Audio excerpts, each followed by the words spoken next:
in the rolling maelstrom of cyberspace, where the cacophony of ideological skirmishes reaches a crescendo of near-apocalyptic fervor, Hasanabi, that modern-day Cicero of digital dialectics, emerges as the irrefutable paragon of rhetorical prowess, eviscerating the feckless, self-aggrandizing critiques lobbed by none other than the once revered, now disconcertingly reactionary, Glenn Greenwald. But when? If I were a grifter, I'd plant myself in left liberal circles, prattle on all day about how Trump is a fascist and a Russian, and urge everyone to vote Dem, sometimes criticizing them. That's the easiest path to media wealth. Ask Maddow, Hassan Piker, and the Lincoln Project. Yeah, he's just so petty and so resentful that he still will personally sandwich me between Rachel Maddow and the Lincoln Project, while simultaneously criticizing the exact same things that I also criticize about mainstream media. Yeah, that's awesome, man. Hey, thanks, dude. Thanks. Anyway. Playlist for later. I don't know if you saw. I did. Yeah. Oh, so yeah. Why won't you vote for and promote Republicans is basically the Glenn Greenwald question at this point. It is pretty funny.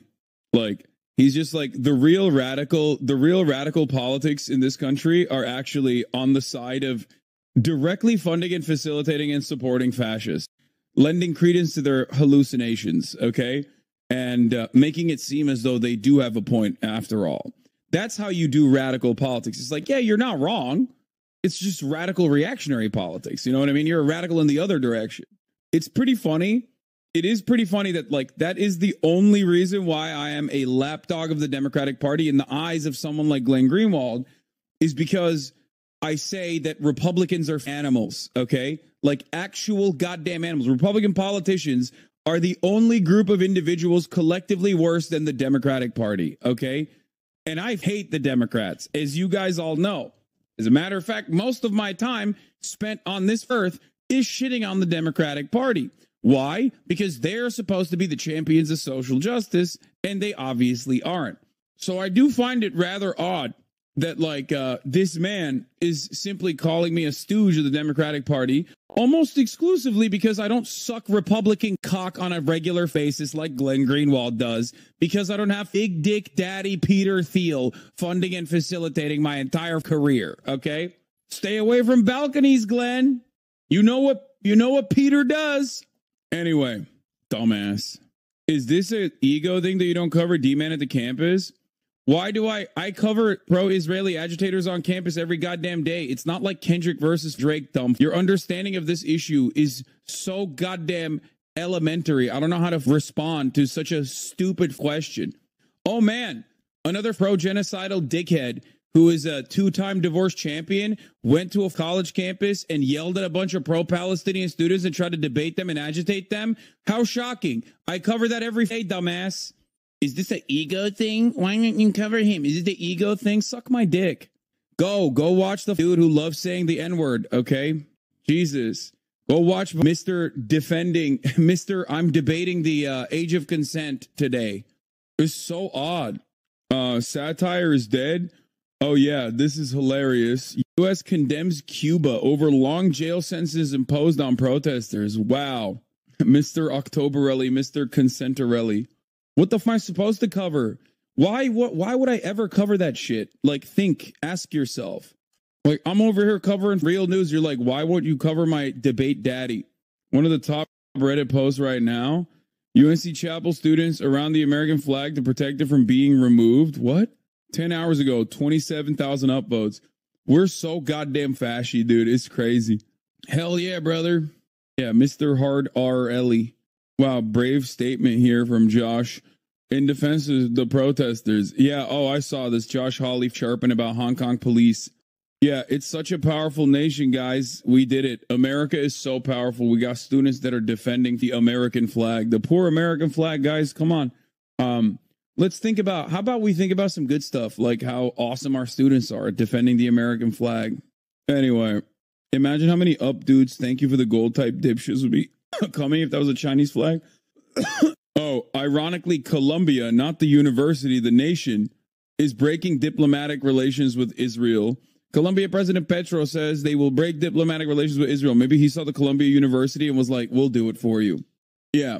Here, by the way, just so you know, This exchange, a veritable clash of titans, reveals the subterranean fault lines in the very bedrock of contemporary discourse, a fissure that Hassan, with the precision of a neurosurgeon and the fervor of a zealot, unearths and exposes to the unyielding light of reason. Glenn Greenwald, now transmogrified into a caricature of his former self, dares to juxtapose Hasanabi with the liberal doyenne Rachel Maddow and the odious Lincoln Project, insinuating with venomous subtlety that Hassan has, in his critique of the Republican Party, become little more than a lapdog of the Democratic establishment.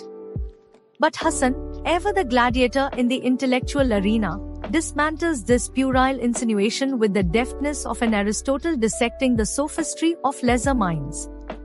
To even suggest that Hassan aligns himself with the neoliberal orthodoxy is not merely a mischaracterization, it is a slanderous affront to the very core of his political ethos, a grotesque distortion born of Greenwald's own festering resentment and ideological confusion.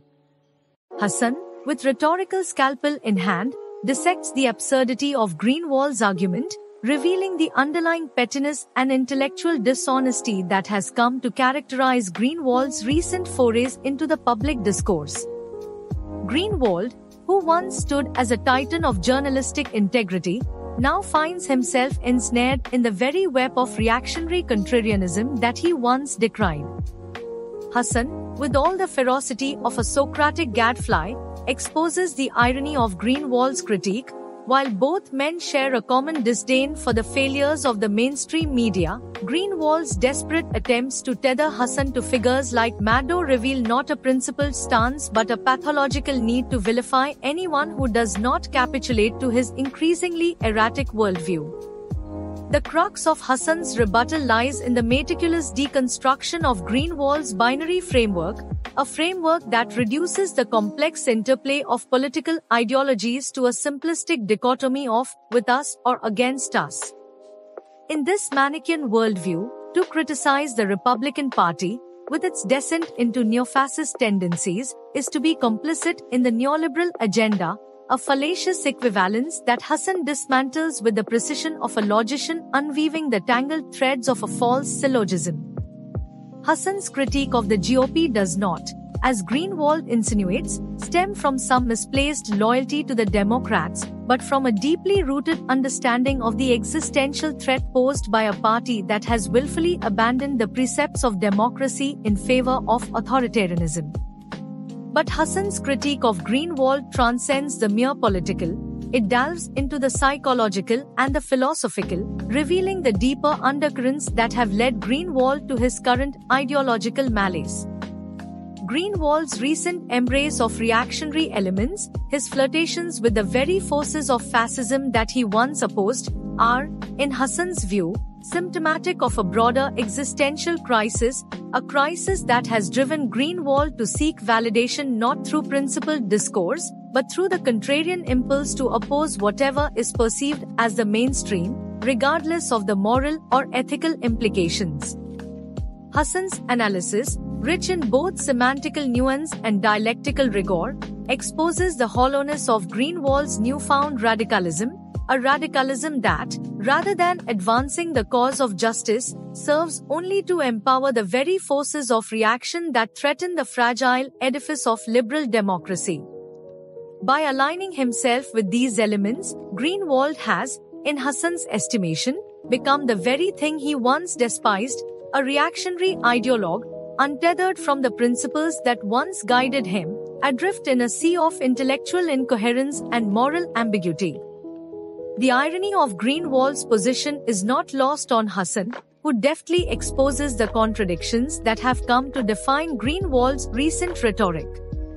Greenwald, who once championed the cause of civil liberties and the rule of law, now finds himself defending those who would erode these very principles in the name of a misguided and ultimately destructive form of radicalism. Hassan's critique, laced with both venom and veracity, reveals the tragic trajectory of Greenwald's intellectual decline, a decline that has seen him move from the vanguard of progressive thought to the rearguard of reactionary backlash. But Hassan's dissection of Greenwald's tweet is not merely an exercise in rhetorical sparring, it is a broader indictment of the reactionary drift that has come to characterize much of contemporary right-wing thought. Greenwald's attacks on Hassan are emblematic of a larger trend, a trend in which the pursuit of ideological purity has supplanted the pursuit of truth, in which the contrarian impulse has eclipsed the commitment to justice. In this context, Hassan's defense of his own critique of the Republican Party is not merely a defense of his political stance, it is a defense of the very principles of rational discourse and intellectual integrity. In the end, Hasanabi's response to Glenn Greenwald is a masterclass in the art of ideological combat, a powerful reminder that in the battle of ideas, it is not enough to merely oppose, one must also stand for something. Greenwald's attempts to paint Hassan as a mere tool of the democratic establishment are revealed for what they are, the desperate flailings of a man who has lost his way, who has abandoned the principles of rigorous critique in favor of the cheap satisfaction of contrarianism. Hassan, by contrast, stands resolute, his critique of both parties rooted not in partisanship, but in a principled commitment to justice, equality, and the defense of liberal democracy. Thus, in the grand arena of ideological discourse, Hasanabi emerges as a beacon of reason and integrity, a figure who refuses to be swayed by the winds of reactionary sentiment, who stands firm in his commitment to the principles that underpin a just society. His response to Greenwald is not merely a defense of his own integrity, but a call to arms for all those who value truth, justice, and the enduring power of rational discourse in the face of an increasingly polarized and irrational world.